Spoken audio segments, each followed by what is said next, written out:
महत्त्वाची बातमी आहे, मंत्री धनंजय मुंडेंनी फडणवीसांची भेट घेतलेली आहे। मंत्रालयामध्ये मुंडेंनी मुख्यमंत्री फडणवीसांची भेट घेतलेली आहे।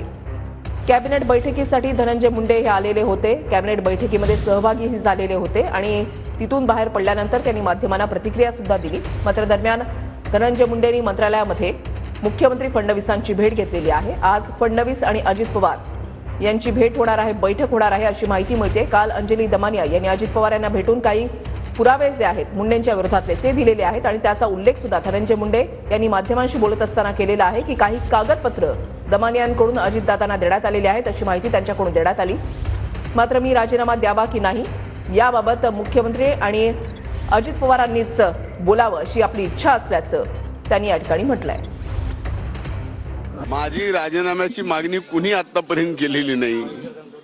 माझं म्हणणं आहे की मी राजीनामा द्यावा की न द्यावा, मी प्रथमदर्शनी दोषी आहे की नाहीये, द्वितीयम दर्शनी मी दोषी आहे की नाही आहे, याबाबतचं सर्वस्व जे काय आहे ते आदरणीय मुख्यमंत्र्यांनी आणि उपमुख्यमंत्र्यांनी स्पष्ट करावं। संतोष देशमुखची ज्यांनी निर्गुण हत्या केली त्या हत्येकरांना फास्ट ट्रॅक कोर्टामध्ये नेऊन फासावर घातलंच पाहिजे। या पहिल्या दिवशीच्या भूमिकेत आणि आज माझ्या भूमिकेत कसलाही बदल नाही।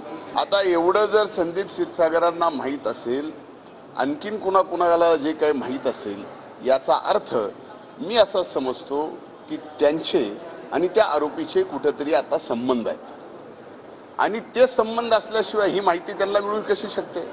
जी माहिती त्या कृष्णाला काय झालंय काय नाही झालंय याची पोलिसांना माहिती नाही, मला माहित नाही, म्हणजे तुमचे एवढे मायक्रो कॅमेरे त्याला माहिती नाही, तर त्याला कशी माहिती असू शकते? याचा अर्थ त्यांचा कुठंतरी संबंध आहे